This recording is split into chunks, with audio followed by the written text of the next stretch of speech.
242 પરિવારો માટે આઘાતજનક સમાચાર છે। 242 ઉપરાંત એ ઇન્ટર્ન ડૉક્ટર કે જે લોકો પોતાની હોસ્ટેલમાં હતા, અતુલ્યમ હોસ્ટેલમાં, અને અચાનક જ પ્લેન આવીને ત્યાં ક્રેશ થયું, એ લોકો માટે પણ આઘાતજનક સમાચાર છે। અને આખા ગુજરાત રાજ્ય માટે અતિશય દુર્ભાગ્યપૂર્ણ સમાચાર એ છે કે ગુજરાત રાજ્યના પૂર્વ મુખ્યમંત્રી વિજયભાઈ રૂપાણીનું આ પ્લેન ક્રેશમાં નિધન થયું છે। રાજ્યસભાના સાંસદ પરિમલભાઈ નથવાણીએ ટ્વીટ કરીને ટ્વિટર પર આ વિશેની જાણકારી આપી છે। 2D નામની સીટ પર એ સવાર હતા। એમની એક છેલ્લી તસવીર પણ સામે આવી છે, જેમાં એમની આગળ બેસેલા એક મુસાફર, એમણે પેસેન્જરે સેલ્ફી ક્લિક કરી હતી અને એની અંદર ગુજરાત રાજ્યના પૂર્વ મુખ્યમંત્રી વિજયભાઈ રૂપાણી બેઠેલા દેખાઈ રહ્યા છે। આ પ્લેન ક્રેશમાં અધિકારિક રીતે કોઈ જ માહિતી સામે ન આવ્યા છતાં પણ એક વાત જે કાઠમાળો પરથી દેખાઈ રહી છે, મૃતદેહોના ખડકલા જે રીતે સોલા સિવિલમાં બાકીના ટ્રોમા સેન્ટરમાં થઈ રહ્યા છે, એ વાત સુનિશ્ચિત કરી રહ્યા છે કે કોઈના બચવાની સંભાવનાઓ નથી।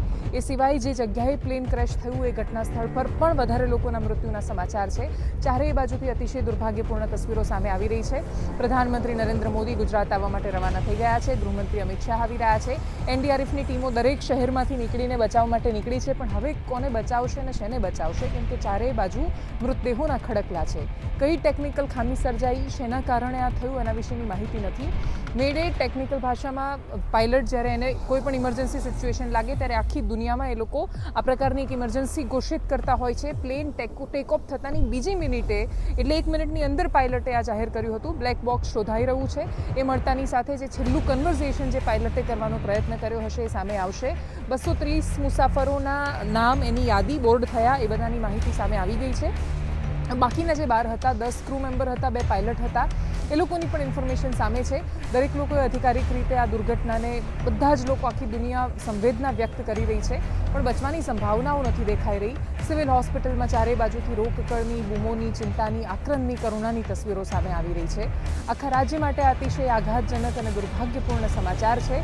ગુજરાત રાજ્યના બીજા મુખ્યમંત્રી બળવંતરાય મહેતા, એ મુખ્યમંત્રી હતા અને કચ્છ પાસે પાકિસ્તાનના યુદ્ધ વખતે 62માં હવાઈ નિરીક્ષણ કરવા માટે ગયા હતા, અને એ વખતે, એની પહેલાં એમનું મૃત્યુ થયું હતું એ વખતે પ્લેન ક્રેશમાં। 1988માં પણ ઓક્ટોબર મહિનામાં 1988માં ગુજરાતના અમદાવાદમાં એર ક્રેશ થયું હતું, પ્લેન ક્રેશ થયું હતું।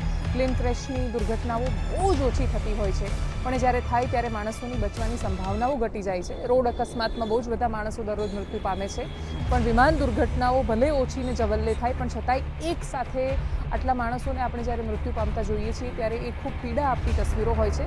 આખી દુનિયામાંથી બધા જ લોકો આ વિષય પર પ્રતિક્રિયા આપી રહ્યા છે। શું ટેકનિકલ ખામી સર્જાઈ, એક્ઝેક્ટ એની માહિતી સામે નથી આવી।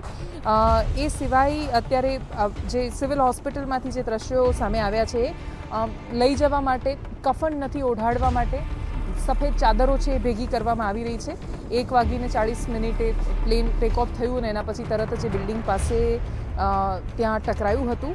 બાકીના બધા જ લોકોએ અધિકારિક રીતે પુષ્ટિ કરવા માંડી છે। જે પરિવારો પહોંચ્યા છે હોસ્પિટલ, એમના માટે દુર્ભાગ્યપૂર્ણ સ્થિતિ એ છે કે મૃતદેહો ઓળખાઈ જ નથી રહ્યા, એટલે શરીરના ટુકડા આવી રહ્યા છે, પણ એ શરીરના ટુકડા પછી એમાંથી એ પોતાના સ્વજનનું કયું એ ન ઓળખી શકાય એવી હાલતમાં જ્યારે મૃતદેહો આવે ત્યારે એ બહુ જ કરુણાજનક સ્થિતિ સર્જાતી હોય છે।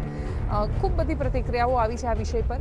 શ્રદ્ધાંજલિ સિવાય કશું કરી નથી શકતા। મહત્વની વાત એ છે, સિવિલ હોસ્પિટલમાં O નેગેટિવ બ્લડની જરૂર હતી તાત્કાલિક, અને એ વખતે ઇમરજન્સી કોલ જાહેર કરવામાં આવ્યો હતો। એના પછી પણ જે રહેણાંક જગ્યા પર આ પ્લેન ક્રેશ થયું છે, એ લોકોમાંથી અમુક છે ગંભીર હાલતમાં છે, એમને બચાવવાનો પ્રયત્ન ચાલી રહ્યો છે। બાકી સિવિલ હોસ્પિટલમાં બહુ જ લાંબી કતારો છે, એમ્બ્યુલન્સના અવાજો સંભળાય છે, માતમ ચારેય બાજુ પ્રસરેલો છે, શોકની પરિસ્થિતિ છે, પણ બચવાની સંભાવનાઓ નથી, કેમ કે જીવતા પહોંચ્યા હોય તો બચાવવાનો પ્રયત્ન થઈ શકે। અહીંયા તો ટુકડામાં કોનું કયું શરીર એ ન સમજાય એ પરિસ્થિતિમાં મૃતદેહો પહોંચી રહ્યા છે। ગુજરાત રાજ્ય માટે આજનો દિવસ અતિશય દુર્ભાગ્યવાળો દિવસ આવ્યો છે।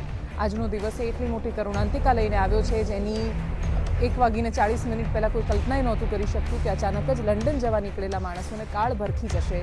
આપણે માત્ર બધી વાતો કરી શકીએ છીએ, નિયતિ જ્યારે ક્રૂર બને ત્યારે આપણી પાસે આપવા માટે કોઈ જવાબો નથી હોતા। આ ક્રૂરતમ દિવસ છે જે ગુજરાતના માથે ઇતિહાસમાં દુર્ભાગ્યપૂર્ણ રીતે અંકિત થયો છે।